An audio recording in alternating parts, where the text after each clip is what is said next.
ఒక మొక్కని మొత్తం కట్ చేశారు. కట్ చేసిన తర్వాత ఇప్పుడు ఎంత వెయిట్ వస్తుంది అనేది మనం చూద్దాం. 3 months కదా సార్ ఇది? 3 months ఓల్డ్. 3 months ఇది మనం పెట్టి వీలైతే 19.9 kgs సిబిజీ ప్లాంట్ కి ఇది ఫీడ్ స్టాక్ అన్నమాట. అంటే ఇది రా మెటీరియల్. ఆర్డర్ ఉందనుకోండి వాళ్ళకి 80 పైసలకి ఇస్తా.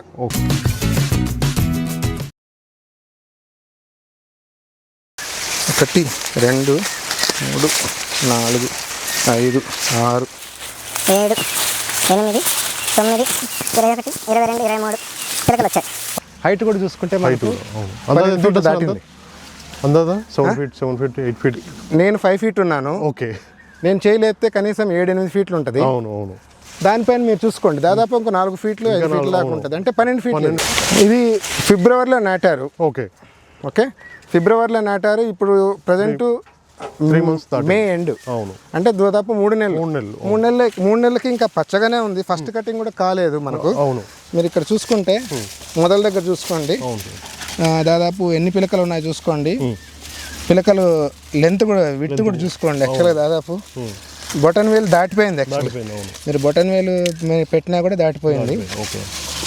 ఇలాంటి పిలకలు దాదాపు మనకు 15 పిలకలు ఉంటాయి. సన్న పిలకలు ఒక 5-6 ఉంటాయి. ఇది ఒక 24 పిలకలు ఉన్నాయి. మొత్తం 24.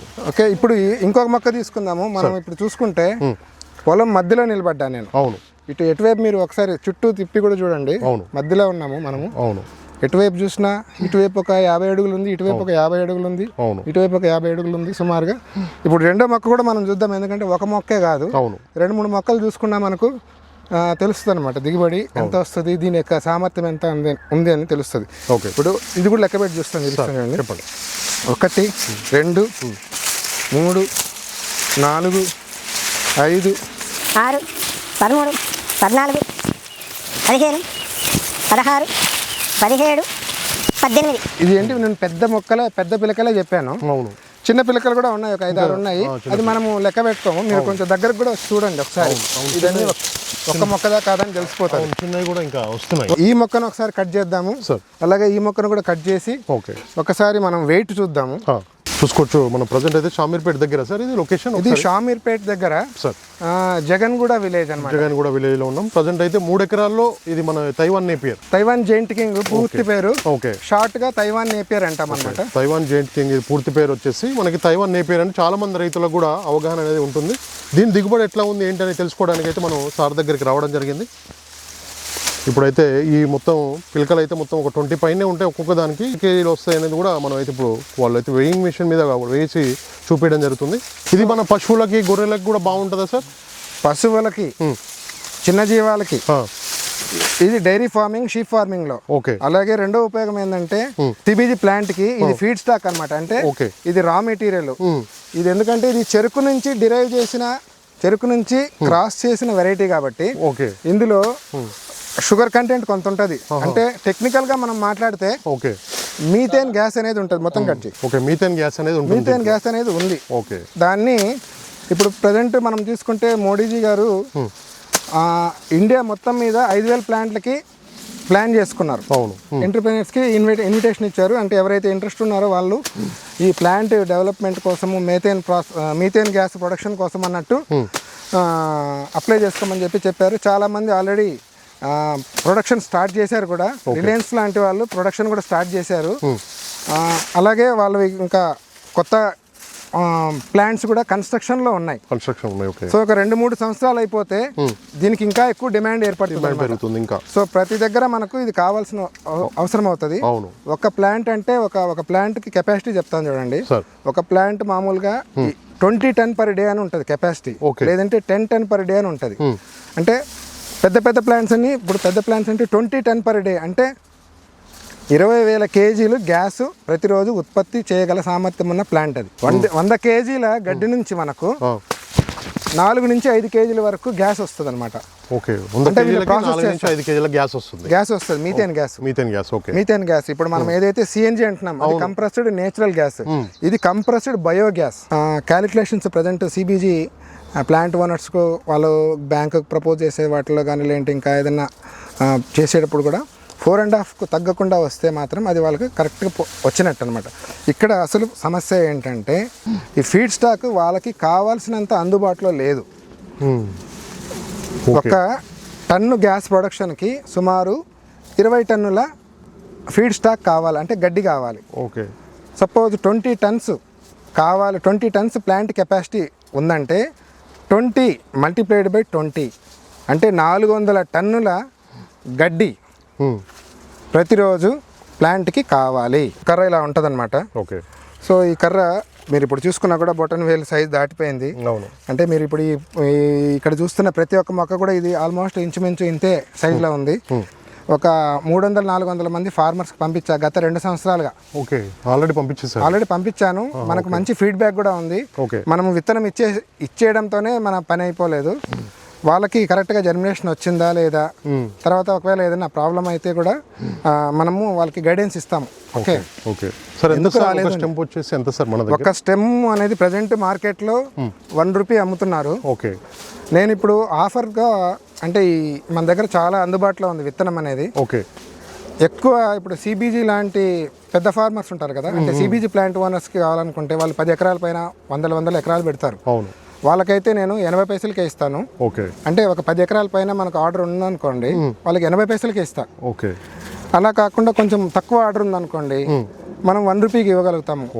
ఈ విత్తనము అనేది మంచి క్వాలిటీతో మనం పెట్టుకుంటేనే నేను ఇక్కడ వీళ్ళకి విత్తనం ఇచ్చాను. ఓకే. కాబట్టి వాళ్ళు మంచి విత్తనం ఇచ్చాను కాబట్టి ఇట్లా అవును వచ్చిందన్నమాట. ఇంత దిగుబడి వచ్చింది. సరే, ఇప్పుడు మనకి ఇది ఎకరాకి మనకి ఎన్ని స్టెమ్స్ అవసరం ఉంటాయి రైతులకి? ఎకరాకి సుమారుగా 10,000 నుంచి 12,000 దాకా అవసరం ఉంటుంది. ఓకే. సిబీజీ ప్లాంట్కి ఒకలాగా పెట్టుకుంటారు స్పేసింగ్, తర్వాత అలాగే డైరీ ఫార్మర్స్కి ఒకలాగా పెట్టుకుంటారు. అంటే మెకనైజేషన్కి అనుకూలంగా. అంటే ఇప్పుడు ట్రాక్టర్తో కట్ చేసుకునే వాళ్ళు కొంతమంది ఉంటారు. అవును.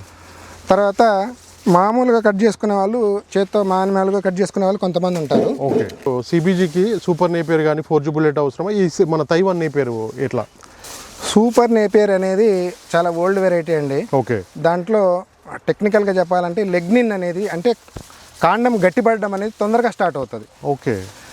సో ఇప్పుడు మీరు తీసుకుంటే తైవాన్ నేపియర్లో అది కొంచెము స్లోగా స్టార్ట్ అవుతుంది అనమాట. అంటే దీనికి ఎట్లా సూట్ అవుతుందంటే లెగ్నిన్ అనే ఫార్మేషన్ అనేది ఒకసారి స్టార్ట్ అయిందంటే, లెగ్నిన్ అంటే కర్ర గట్టిపడ్డం అనమాట. ఓకే. కర్ర గట్టిపడ్డాను మనకు ఈజీగా ఐడెంటిఫై చేయడం. ఓకే. ఇది కొంచెం దీంట్లో కొద్దిగా స్లో ఉంటుంది. సూపర్ నేపియర్లో అయితే 50 రోజులకే 40 రోజులకే గట్టిపడిపోతూ ఉంటుంది. అంటే అక్కడ స్టార్ట్ అవుతుంది అనమాట. మీరు రెండు కంపేర్ చేసుకుంటే ఒకే నెలలో పండించి ఒకేలాగా పద్ధతులు పాటిస్తే సూపర్ నేపియర్ తొందరగా ముదిరిపోతుంది. ఈ వెరైటీ ఒక 10-20 రోజులు ఆలస్యంగా ముదురుతుంది. దానివల్ల ఏమంటుందంటే దీంట్లో బరువు ఎక్కువ వచ్చి అధిక దిగుబడి వచ్చి అట్లనే సిబీజీ గ్యాస్ ప్రొడక్షన్కి అనుకూలమైన మెత్తదనాన్ని కలిగి ఉంటుంది అనమాట. ఓకే. దానివల్ల ఇది ఎక్కువ సూటబుల్. ఒక మొక్కని మొత్తం కట్ చేశారు. కట్ చేసిన తర్వాత ఇప్పుడు ఎంత వెయిట్ వస్తున్నది మనం చూద్దాం. 3 months కదా సార్ ఇది? 3 months ఓల్డ్. 3 months ఇది మనం పెట్టి వీలైతే ఇప్పుడు మనకి ఎన్ని వస్తుందో చూద్దాం. ఇది కూడా దాంట్లో నుంచి కట్ చేశారు. దాంట్లో కట్ చేశారు స్టెమ్స్ కూడా. సో మనకు చూపించడానికి ఎన్ని కేజీలు చేస్తారు అందాదా? 19.90. ఓకే. 19.9 kgs వచ్చింది. ఇప్పుడు మళ్ళీ ఇంకొక మోపు తీయడం జరుగుతుంది. 17 కేజీలు అందాదా? 17.5 కేజీలు. ఇది కూడా మనకి 17 kgs ఎబో ఉంది. ఇది కూడా రెండో మొక్క. సరే, అందాదా 15 to 20 చేసుకోవచ్చా? అందాదా ఇంకెక్కువ వస్తాయా? ఇంకా అంటే మనము ఫస్ట్ కటింగ్, రెండో కటింగ్ పిలకలు ఎక్కువ వస్తాయి. అప్పుడు మనము క్యాలిక్యులేషన్ ప్రకారం తీసుకుందాం. క్యాలిక్యులేషన్ చేసుకుంటే ఇప్పుడు రెండింటిని యావరేజ్ తీసుకుంటే మనకు ఒకటి 17.5 వచ్చింది, ఒకటి 19.5 వచ్చింది. అవును. సో సుమారుగా తీసుకుంటే 18.5 కేజీల దాకా వచ్చింది. అవును. ఇంత కూడా మనం లెక్కేసుకోవద్దు. ఓకే. అన్ని మొక్కలు ఇప్పుడు మీరు ఒకసారి చుట్టూ తిప్పి కూడా చూడండి ఒకసారి. ఒక మొక్కలు అంటే మనం పొలం మధ్యలో ఉన్నాం. అవును. మనం ఇచ్చిన స్పేసింగ్ బట్టి మధ్యలో తీసుకుంటున్నాం అనమాట. ఇది రియలిస్టిక్ ఎగ్జాంపుల్ అనమాట. కొంతమంది ఏంటంటే గట్ల దగ్గర తీసుకుంటారు, గట్ల దగ్గర ఎక్కువ వస్తుంది అనమాట. గట్ల దగ్గర ఎక్కువ వస్తే లోపలికి వచ్చేసరికి తగ్గిపోతుంది, పలచగా అవుతా ఉంటుంది. సో అందుకని మనం లోపలికి మిమ్మల్ని వీడియో కూడా లోపలికి తీసుకొచ్చి మిడిల్లో తీయమని చెప్పింది కూడా అందుకే నేను అనమాట. ఇప్పుడు ఒక్కొక్క మొక్క సుమారుగా 17.5 కేజీలు 18 కేజీల దాకా వచ్చింది. ఇలాగా స్పేసింగ్ పెట్టుకుంటే మనము ఇప్పుడు నేను పెట్టుకున్నది 5 into వరుసకి మధ్యలో 5 అడుగులు. ఇప్పుడు మీకు ఇక్కడ చూసుకోండి, అటు కూడా చూసుకున్న ఒక వరుసకి మధ్యలో 5 అడుగులు. ఇప్పుడు మనం స్టెంప్ నాటుకున్నా కూడా 5 అడుగులు గ్యాప్ ఇవ్వాలి. అంటే ఈ వరుస ఈ వరుస ఓకే ఓకే ఈ వరుస ఓకే ఈ వరుస 5 అడుగులు ఉంది. అంటే ఇట్లా 5 అడుగులు ఉంది. నేను ఇక్కడ చూపించండి. ఓకే ఇటు 5 అడుగులు ఉంది. 5 అడుగులు ఉంది. ఓకే మొక్కకి మధ్య వీళ్ళు 1.5 అడుగు ఇచ్చారు. 1.5 అడుగు ఇచ్చారు. ఓకే 1 అడుగు కూడా తీసుకోవచ్చు, 1.5 అడుగు కూడా తీసుకోవచ్చు. కానీ ఈ స్పేసింగ్ అనేది మాత్రం కంపల్సరీగా 5 అడుగులు తీసుకోవాలి. ఎందుకనంటే ట్రాక్టర్ నడవడానికి అంటే ఎక్కువ ల్యాండ్లో అంటే ఎక్కువ ఏరియాలో మనం కల్టివేషన్ చేసినప్పుడు మెకనైజేషన్ అంటే ట్రాక్టర్స్ వాడతాం కాబట్టి ఓకే మూమెంట్కి ఈ స్పేసింగ్ అనుకూలం. అవునవును. ఓకే ఇంకొకటి పాయింట్ నెంబర్ 1 అది. రెండో పాయింట్ మీరు చూడండి, అవును పొలం మధ్యలో ఎండబడుతుంది. అవును గాలి వెలుతురు అనేది కంపల్సరీగా కావాలి. ఇది sun loving plant. Okay okay దీనికి వాటరు ఎండ కరెక్ట్గా ఉందనుకోండి చాలా అద్భుతంగా పెరుగుతుంది. ఇది సౌత్ ఇండియాలో ఎందుకు సక్సెస్ఫుల్ అయిందని అంటే మనకు ఈ వాతావరణం అనుకూలమైన వాతావరణం కాబట్టి. ఓకే మనకి ఇక్కడ ఎండ ఉంటుంది, అలాగే సఫిషియెంట్గా ఉంటుంది. అదే నార్త్లో దీని యొక్క ప్రొడక్షన్ అంత ఎక్కువ రావట్లేదు అనమాట. 1 ఎకరాకి తక్కువే వస్తుంది అంతా పోల్చుకుంటే. ఎందుకంటే అక్కడ కొంచెం చల్లటి వాతావరణం ఉంటుంది. డే టైం సన్ అనమాట, అంటే డే టైం అనమాట. పగటిపూట మనకి ఇక్కడ ఎక్కువ సమయము సన్ కనిపిస్తాడు. అవును సూర్యభగవానుడు కనిపిస్తాడు మనకి. అక్కడ తక్కువ అనమాట ఆ టైము. కాబట్టి కూడా అది కూడా ఒక ఇంపార్టెంట్ ఫ్యాక్టర్. దీంట్లో తెలుసుకోవాల్సింది, అందరు ఫార్మర్స్ తెలుసుకోవాల్సింది ఏంటంటే ఇంత స్పేసింగ్ పెట్టుకుంటేనే దాంట్లో నేను చెప్పిన దిగుబడి వస్తుంది. ఓకే ఇప్పుడు మనము 1 ఎకరాకి ఇంత స్పేసింగ్ సంగతి చెప్పాను కదా. ఇప్పుడు దిగుబడి గురించి ఇప్పుడు 5 ఇంటూ 1.5 అడుగు తీసుకున్నా, తక్కువ తీసుకున్నా కానీ సుమారు 7,000 నుంచి అది 7,000 మొక్కలు పడతాయి. అదే మొక్కకు మధ్యలో 1 అడుగు తీసుకుంటే 10,000 మొక్కలు పడతాయి. ఓకే ఒక 10% మనం ఎక్స్ట్రానే చెప్తాం. ఎందుకంటే ఒకవేళ మార్టాలిటీ కానీ ట్రాన్స్పోర్ట్లో డ్యామేజ్ అయినా కానీ అంటే అందుకని నేను మీకు 10 నుంచి 12,000 దాకా చెప్పాను. అవును. సో 10 నుంచి 12,000 మొక్కలు తీసుకున్నా పోనీ మనకు 7,000 మొక్కలు మిగిలాయి అనుకుందాం. ఇప్పుడు 12కి 15 కేజీలు వచ్చింది. ఇప్పుడు 7,500 మొక్కలు మిగులుతున్నాయి. 7,500 మొక్కలు ఇంటూ 10 కేజీలు లేదంటే 12 కేజీలు వేసుకుంటాను నేనండి. ఓకే ఇప్పుడు మనకు 15 ఒకటి 19 వచ్చింది, ఒకటి 17 వచ్చింది. అవును. యావరేజ్గా మనకు 18 కేజీలు అనుకోండి. అంత కూడా తీసుకోవట్లే నేను, 12 కేజీలే తీసుకున్నా. యావరేజ్గా తీసుకుంటే 90,000 కేజీలు వచ్చింది. ఓకే ఒక కటింగ్కి. ఇది ఒక కటింగ్ మనకైతే 90,000 కేజీస్. ఓకే ఓకే ఒక సంవత్సరంలో మనం ఎన్ని కటింగ్లు తీసుకోవాలి అని అనుకుంటే 2 నెలలకు ఒకసారి కటింగ్ తీసుకోవాలి. అంటే 60 రోజుల నుంచి 70 రోజుల మధ్యలో ఇది సిబిజీకి సూటబుల్ అవుతుంది ఫీడ్ స్టాక్ కింద. ఓకే మనకు మధ్యలో ఏంటంటే మనకు వాతావరణం కూడా ఒక 2-3 నెలలు డిస్టర్బెన్స్ ఉంటుంది కాబట్టి ఆ టైంలో మనం మెకనైజేషన్ కూడా చేయలేము. కాబట్టి మనము సంవత్సరానికి 3 నుంచి 4 కటింగ్ల వరకే నేను చెప్పగలుగుతా. ఓకే గ్యారంటీకి తీసుకోగలుగుతాం. 4 కటింగ్ల వరకు అయితే తీసుకున్న 5వ కటింగ్ అనేది ఇప్పుడు 2 నెలలకు తీసుకున్నా మనకు సంవత్సరానికి 6 కటింగ్లు అంటారు. మనము 6 కటింగ్లో 2 కటింగ్లు పక్కన పెట్టేసేయండి. ఓకే అంటే వాతావరణం అనుకూలంగా లేకపోవడం వల్ల, ఒకసారి మనకు వర్కర్స్ ప్రాబ్లం వల్ల ఇవన్నీ తీసుకున్నా కూడా 4 కటింగ్ల వరకే మనం వేసుకున్నాం లెక్క. ఓకే ఇప్పుడు నేను 90,000 కేజీలు వచ్చింది. అవును. ఇంటూ 4 వేస్తున్నాను. 4 ఓకే 360 అవును టన్నులు అనమాట. అంటే 3,60,000 కేజీలు అనేది మనకు ప్రత్యక్షంగా కనిపిస్తుంది కదండి. అవును. అంటే నేను దీంట్లో దాదాపు 30% దీంట్లో తగ్గించేసా వెయిట్ కూడా. 18 కేజీలు అంటే 12 కేజీలే తీసుకున్నా. 2వ కటింగ్ మనకు పిలకలు పెరుగుతాయి. అవును పెరిగినాయి. తర్వాత మనం పెట్టిన మొక్కల్లో కూడా నుంచి కూడా ఒక 25% తీసేసా. అవును. ఇవన్నీ తీసేసినా కూడా మనం కన్జర్వేటివ్గా తక్కువ అంటే ఇంత నెంబరు మనము ప్రాక్టికల్గా అచీవ్ చేయగలము. ఓకే ఇప్పుడు మనకు 10,000 పైన ఎక్కువ ఆర్డర్ పెట్టినారనుకోండి, అంటే ఒక 10 ఎకరాలు అంటే 1,00,000 విత్తనాలు కనుక ఆర్డర్ పెడితే మనము కలిసి వస్తుంది కొద్దిగా. ఓకే అది నేను ఆ బెనిఫిట్ని ఫార్మర్కే ఇవ్వగలుగుతాం. ఓకే ఓకే తక్కువ అంటే నాకు కూడా ఖర్చులు నేను చూసుకోవాలి కదా. అందుకని మనము ఆ డిఫరెన్స్ అనమాట.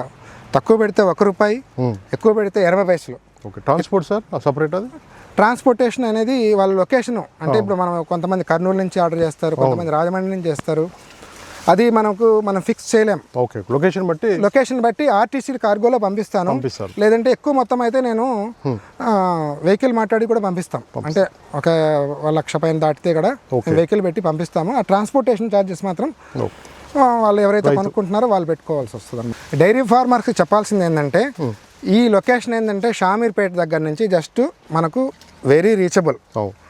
అంటే అంత మెయిన్ రోడ్లోనే ఉంది, 100 ఫీట్ రోడ్లోనే వస్తామన్నమాట ఈ పొలంలోకి. అవును. కనెక్టివిటీ చాలా ఈజీ. డైరీ ఫార్మర్స్కి గోశాలలకి కావాలంటే నేను గడ్డి సప్లై చేయగలుగుతాం అనమాట. పచ్చికుట్టి అంటే దీన్ని చాపింగ్ చేసి సప్లై చేయగలుగుతాం. కేజీ లెక్క కేజీ లెక్కన ఎంత సార్? కేజీ అనేది డిస్టెన్స్ని బట్టి వేరీ అవుతుంది. ఓకే. సుమారు అది 4.5 రూపాయల నుంచి 5 రూపాయల మధ్యలో ఉంటుంది. ఏంటంటే చాప్డ్ ఫామ్. అది 5 రూపాయలు అనేది ఏంటంటే ఒక 10 కిలోమీటర్స్ రేడియస్లో 10-15 కిలోమీటర్స్ రేడియస్లో మేము సప్లై చేస్తాం. Okay okay. డైరెక్ట్ వాళ్ళు ఇక్కడికి వస్తే మాత్రం కొంచెం 1 రూపాయి తక్కువ ఉంటుంది. ఎందుకంటే ఆ ట్రాన్స్పోర్టేషన్ కాస్ట్ తగ్గుతుంది. ఇదైతే చాప్ చేసి పచ్చికుట్టు అయితే మనకి 4 to 5 రూపీస్ లోపు అయితే డిస్టెన్స్ బట్టి. ఓకే. ఈ ఫార్మర్స్ కి అటు గోడ్ షీప్ ఫార్మర్స్ కూడా బాగుంటుందని సార్ అయితే చెప్తున్నారు. సార్ దగ్గర స్టెమ్స్ ఉంటాయి, అట్లాగే పచ్చికుట్టు కూడా ఇది చాప్ చేసి కూడా మీకు కేజీ లెక్క అమ్మడం అయితే జరుగుతుంది. వరిగడ్డి మీద ఎక్కువ ఖర్చు పెట్టుకునే బదులు కట్ చేసుకొని కొన్ని రోజులు ఎండబెట్టుకొని మనము చేసుకోవచ్చు అనమాట. ఓకే.